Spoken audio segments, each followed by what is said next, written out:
Hi guys, another evening, another Ask Kevin, and we've got some really good questions for you again.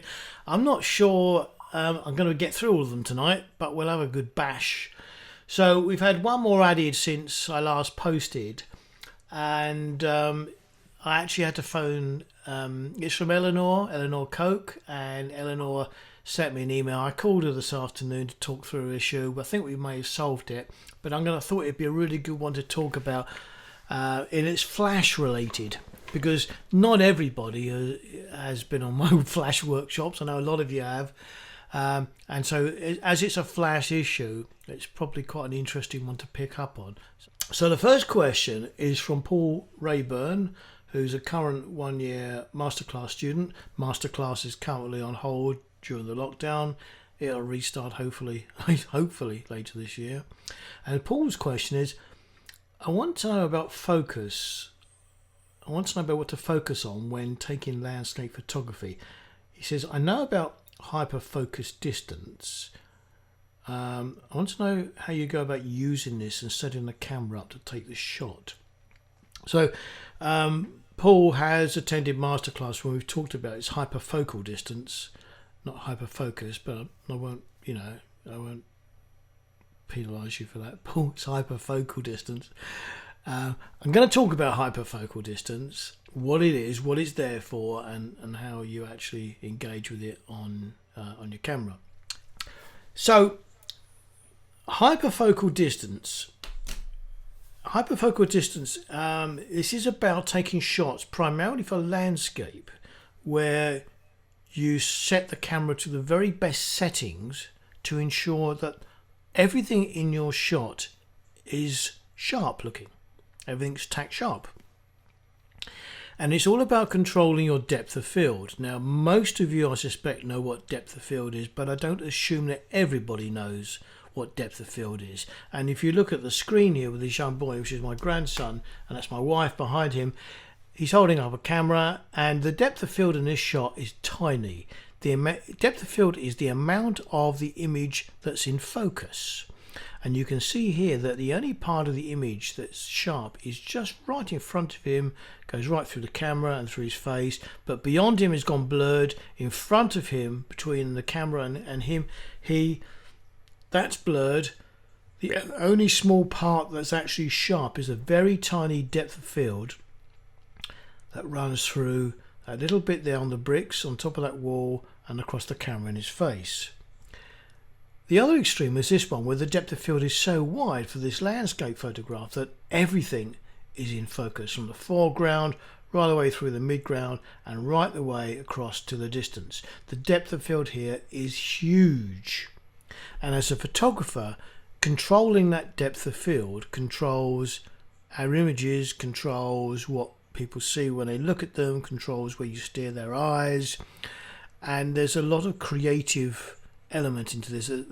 There's an artistic element in here on how much depth of field you use. If I go back to the first one, actually having nothing but my grandson in focus means that's all we have to concentrate on. Everything else is superfluous. But in this shot, we want people to see the whole scene. This is on my honeymoon. This is in Bali, and we've got everything, the whole lot, visible.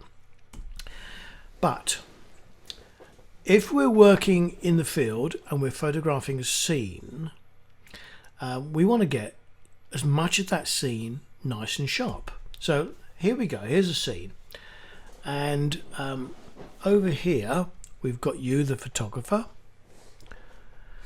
And over here you've got mountains and trees and hordes of rampaging goats up the side of the mountain.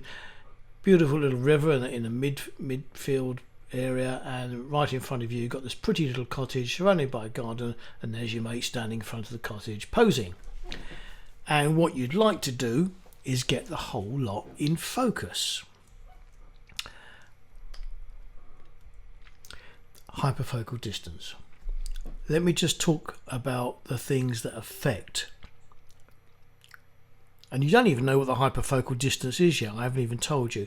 But the hyperfocal distance, which you're going to look at, it's where you photograph, where you focus your camera, was it this end or the middle or somewhere in between, that guarantees everything's going to be sharp. Because a great many photographers, when they first start, they'll see a scene like this and they'll photograph on their friend, but the background goes soft. Or they'll photograph on the background, but their friend has gone soft. So should they photograph in the middle? What should they do? So the hyperfocal distance is the right place to focus to get the maximum amount of the image sharp.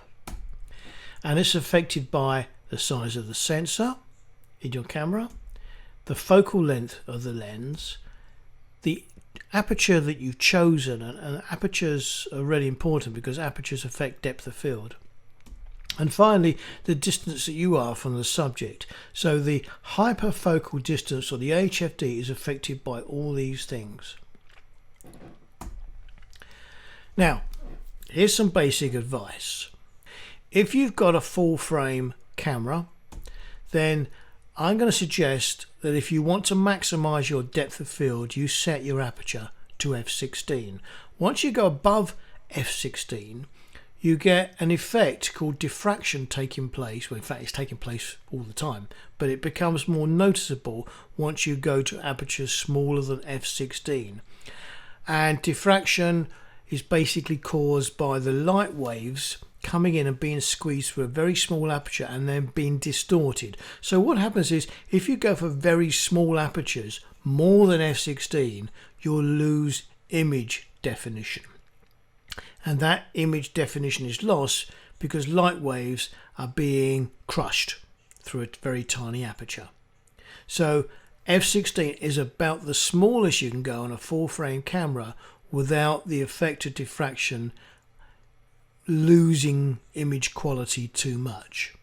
I've certainly taken pictures at more than f16, but if you look closely at them, you can see they're not as sharp as they should be. That's full frame. If you've got an APS-C size sensor, so that's the non-professional bodies for Nikon, Canon, for Fuji cameras, some Sony cameras, I think that's all. If I missed out any, I apologise. If you've got an APS-C size sensor, then your maximum aperture that you should close down to is f11. Don't go as far as 16. If you go as far as 16, then diffraction will start becoming visible. So f16 for full frame, f11 for crop frame, and if you've got a micro four thirds camera, f8. Don't go beyond f8. All right, that's some very basic advice. It's a sweeping generalization, but it's fairly safe. You're fairly safe if you work within those parameters. Let's get back to our image here. You want this guy nice and sharp, but you also want the goats up the mountain who are effectively so far away that we can say that's infinity. And you want everything between those two lines, between your friend and the goats, to be in sharp focus. And that point there, that point roughly a third of the way into the picture, is what they call the hyperfocal distance. If you focus at the hyperfocal distance, everything from your mate through to the goats will be sharp, or they'll appear sharp. So the hyperfocal distance is roughly a third of the way into the scene. Now,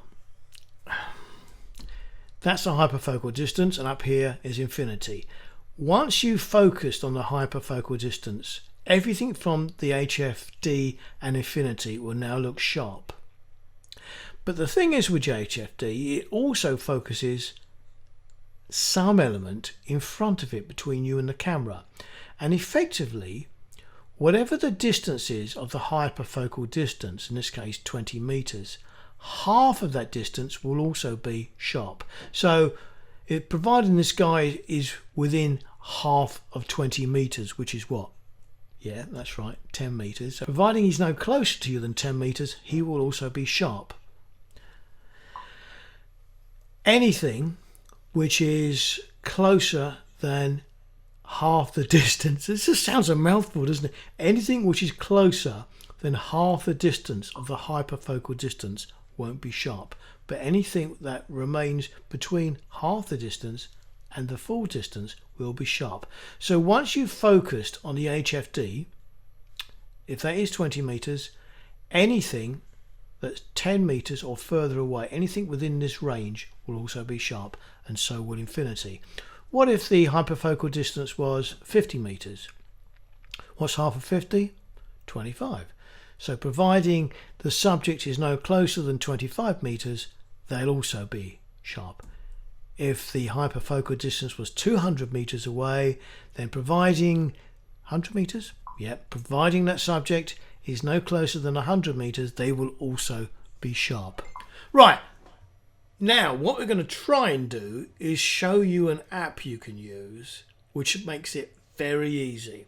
So I used to recommend one particular app, but I'm going to recommend a new one that's completely different.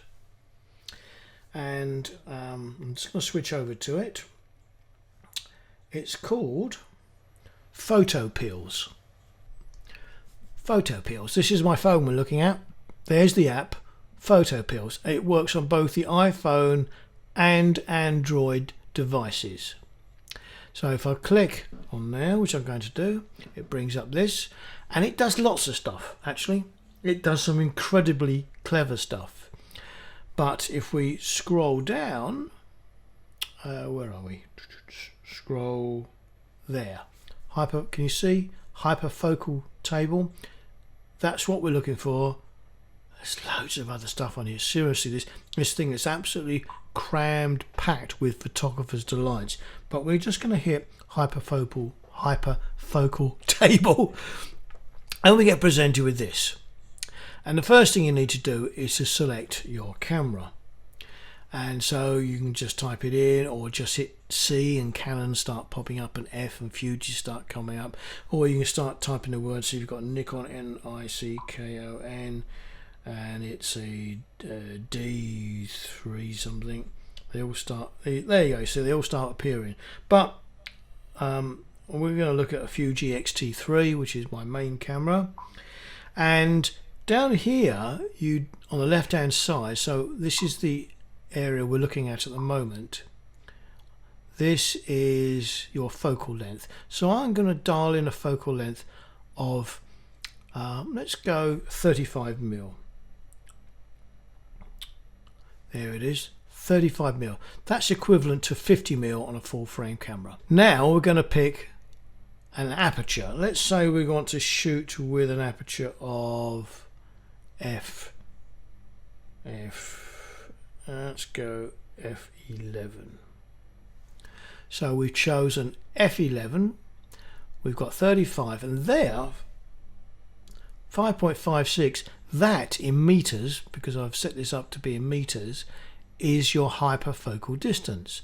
So if you set your camera now to focus at a distance of 5.5, roughly 5.6 meters, it will now be focused at the hyperfocal distance. And of course, it means that anything which is less than that distance, anything which is half that distance, will also be in focus. So what's half of 5.5? 5.6. Oh God! Someone please tell me what half of 5.5 is. Is that 2.75, something like that? So anything from 2.75 onwards to infinity will be in focus. I hope that's clear. Right, this is legendary, this session. I'm now going to, what I'm going to do now, I'm going to, come out, go away. I'm going to go to a different focal length. I'm going to go to an extreme focal length. I've got a 10mm focal length on my Fuji. And my 10mm focal length, look at that, for the same f number, the hyperfocal distance is less than half a meter. With that really super wide focal length, I'm no longer focusing 2.75 meters as I was, or should we say 5.56 for the actual hyperfocal length distance, as I was with the 35mm focal length. Now I'm using the 10mm focal length, which is super wide. Look how close I can focus. And of course, half of that, 0.23 of a meter is the closest point of focus. So everything from 0.23 until infinity will appear sharp. But you've got to dial in your camera. Oh, I'm pointing at my mouse. I don't want to point at my mouse. I want to point my finger. You've got to dial in the right camera, and then once you've chosen the right camera, so I've got Canons as well. So let's say I picked a Canon with a 24mm lens. 24mm lens, there we go. And we're shooting at, we can go to f16 on the full frame camera because it's full frame. So 24mm f16, and look, the hyperfocal distance is 1.22 meters, and half of that, just over half a meter away, is the closest point where it actually be sharp. I hope that's clear now how you do this. Right, question number 2 from Chris Connery.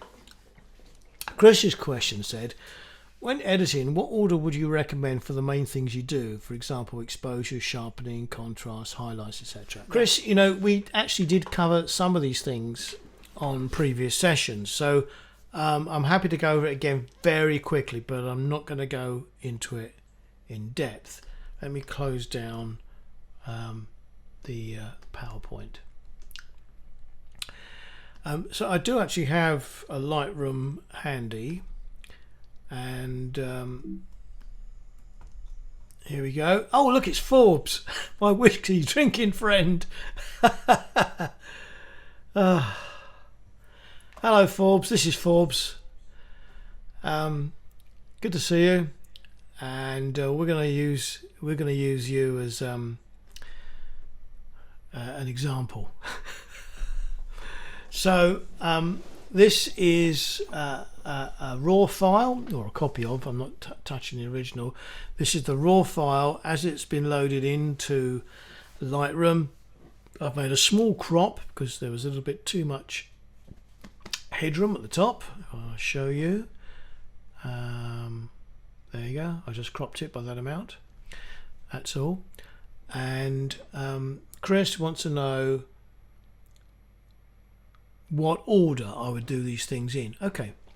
Adobe have laid out the panels, so if you start at the top of each panel and work down, and then work sequentially through the panels as they are, so start at the top and work through them, that's a really good working practice. Now, the good thing is, Chris, that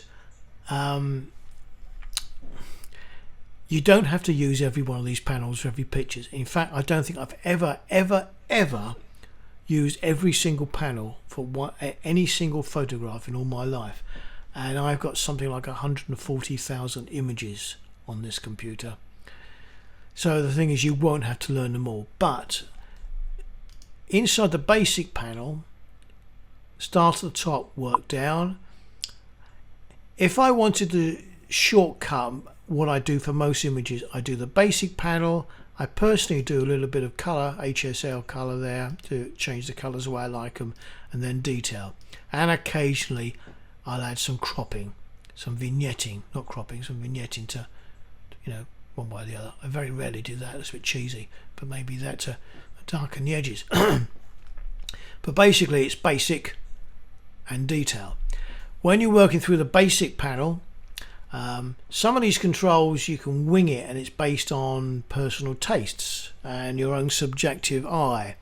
Others, there's more discipline required. So I am going to whiz through it, I said, because I have covered this within the last month, I think. So exposure, I will just move that to where I like it. I very rarely, if ever, change the contrast. I don't like what it does. Then highlights. If I go one way, it gets a shiny head. If I go the other way, then I can actually get rid of some of that shine, and I kind of like that. Shadows, I want to bring a little bit of deep background into, behind him is Richard, I think, Richard Rastall, one of the other students, and just pushing it across a little bit towards the right, I can bring some detail into his black top. And then we've got whites and blacks, and these are all about setting the white points, which you see up here, and the black points. I can affect the white and push the whites right up and massively overexpose him, or I can push the blacks right down towards the black end of the histogram and make the blacks too black. So these are designed to help you set a good white point and a good black point. You need an extra hand to hold down the Alt key on the PC or Option key on the Mac, and as soon as you do, as soon as you hit that slider, the picture goes black. Slide this over to the right, and if you go too far, then you can tell you've gone too far because the black starts disappearing and some of the image starts appearing. If I let go now, look, it's overexposed. So what I do is I take this back until I just start seeing it come through, and that's when I know the white point is perfect. So the white of the histogram hits the far right end, but it doesn't shoot up here as if it's peaking. As there is a tiny bit of peaking there, as you can see that there. So if I want to get rid of that, I just take this back a fraction. Well, that'll do. That's fine. No one's gonna know. And then on the blacks, if I go again holding my finger on the Alt or the Option key, if I go too far, first of all it's white, but as soon as the white starts giving way to detail, anything that shows up is going to be massively underexposed. So Richard's jacket is so black you've lost all detail in it, so I take it back until probably about there, because a jacket like that would have some very black bits on it. So I'm quite happy with that. So what I've done now, I've gone, actually I'm going to go back a fraction more to there. I've got blacks but nothing peaking on black. I've got whites but nothing peaking on white. Then we come on to the present section. So these two here, texture and clarity, you need to be careful.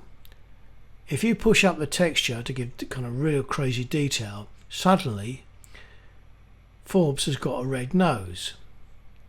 Really red. It looks like he's been drinking like whiskey, and that would never do.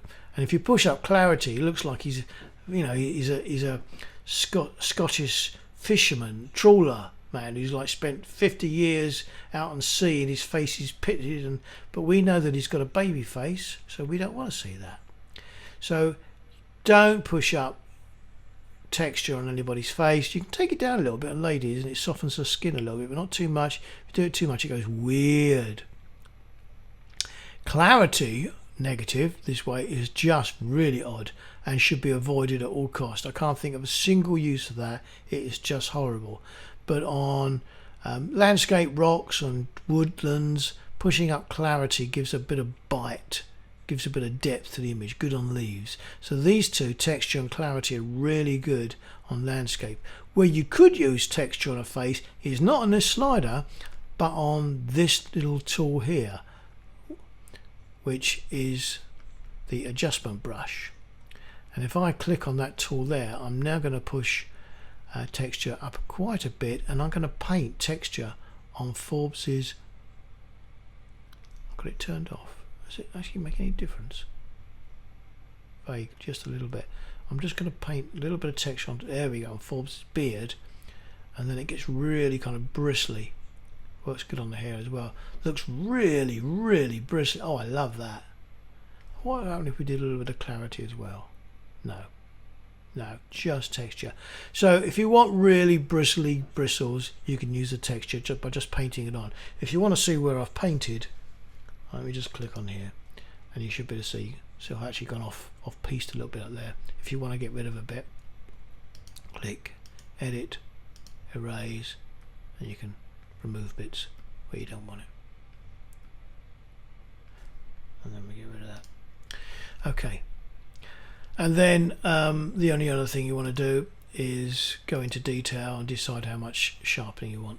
Okay, I'm going to leave it there because we are coming towards the end of the 45 minutes. I do want to address that last one that's coming up on Flash. Chris says he's using Capture One Pro. So why did you ask me about Lightroom, Chris? I can't answer you any questions about Capture One, I'm afraid. But I hope that's helpful. Maybe you're using both. I know some people do.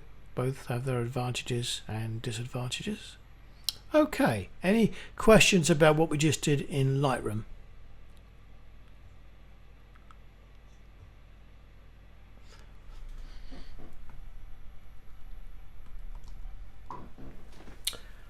good.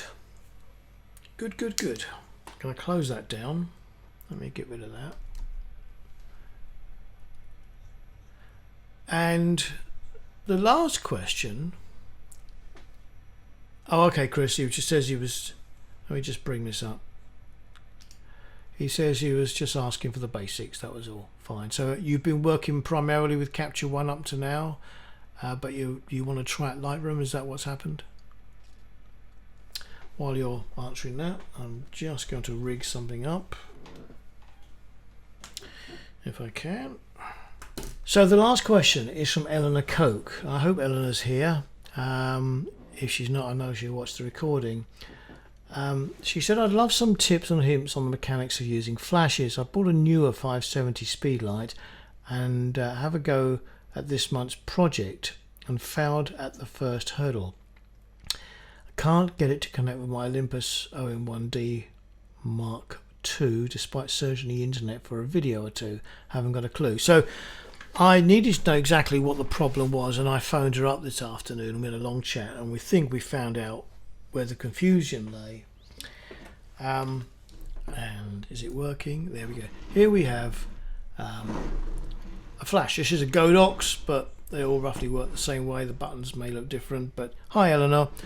And Eleanor's got a newer NEEWER, and I've also got Canon. Some people may have Nissin or Nikon flashes. This is the transmitter that sits on top of the camera. And talking with Eleanor earlier on, I think we found the problem for the confusion. And the problem is that when if you just take delivery of a flash without understanding some of the basics, it can get really quite mind-boggling. So typically most flashes these days, or most transmitters like this one, and this would be a transmitter which sends a signal to the actual flash gun. So there's the flash gun, yeah? This is the transmitter. And if you look on the top here, there's actually 5 buttons. 1, 2, 3, 4, 5. And in the display you can see A, B, C, D and E. Now in the instructions, when you're trying to figure out what's going on with your flash, the instructions would talk about channels, it would talk about groups, and it doesn't clearly necessarily explain the difference between the two. And I think this was the problem Eleanor was experiencing. So let me try and explain. First of all, you can see right at the top here, I hope you can see, just above that scratch, I'm trying to get a better picture, CH1, can you see that right in the top corner? Where are we? Right up there. CH1, that stands for channel 1. There we go, channel 1. That's because you can transmit, I think, on this one up to 32 different channels. So I'm going to just press this button and now I can scroll through all the channel options. And I've got a choice, so up to 32 channels, and then it goes back to 1 again. These are radio channels. If you're a photographer who works with other photographers, or maybe you're working in an area where other photographers are suddenly turned up and are you all using remote flashes, or maybe you've attended some kind of event where photographers are encouraged to go along and bring their cameras and take some shots. If everybody's shooting on the same channel, every time someone presses a button, all the flashes would go off from everybody's camera. So the idea is you can choose a different channel from everybody else and not be affected by what everybody else is pressing on their camera. And the thing is, even if you're out just to, maybe you and a friend have booked a studio for a day and you're both using your own gear, it means you can use your own gear without it affecting each other by just choosing different channels. So that's what the channels are for. They're radio channels. A bit like when you tune into different stations on the radio or on your DAB receiver. But the buttons here with A, B, C, D and E, those are groups, and those are groups of flashes. So let me turn on this flash here. Let's power it on, and you can see here that the group on here changes from A, B, C, D, and back to A again. B, C,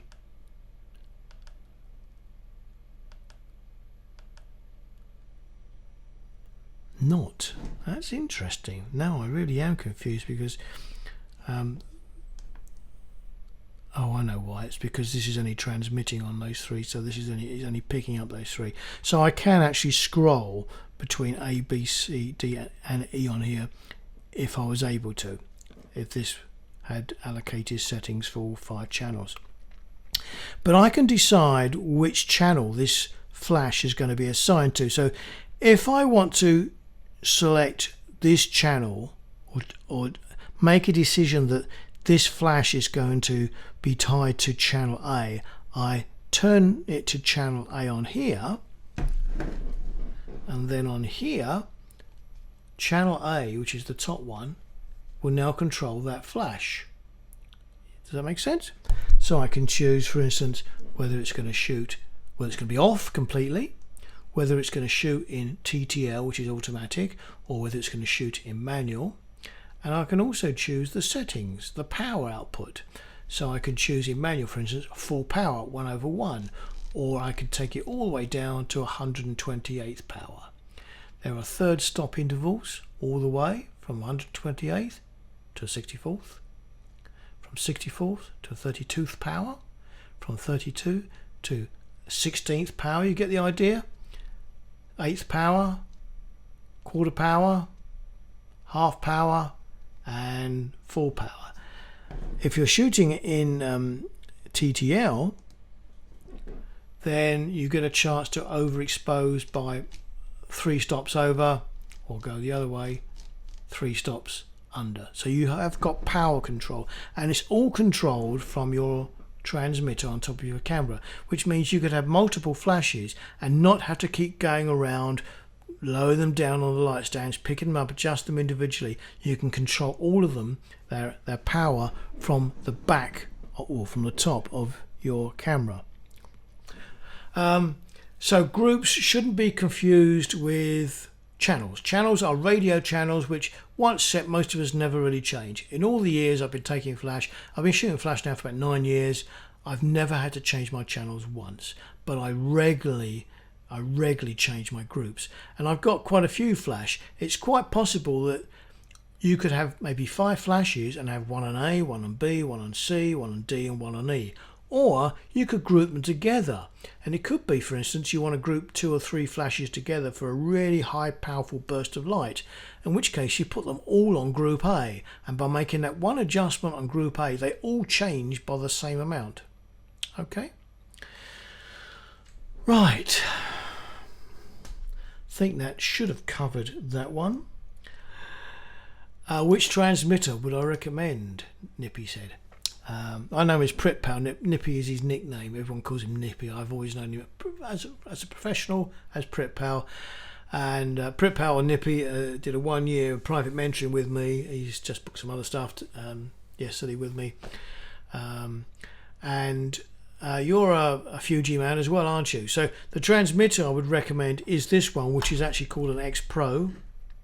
Let me just...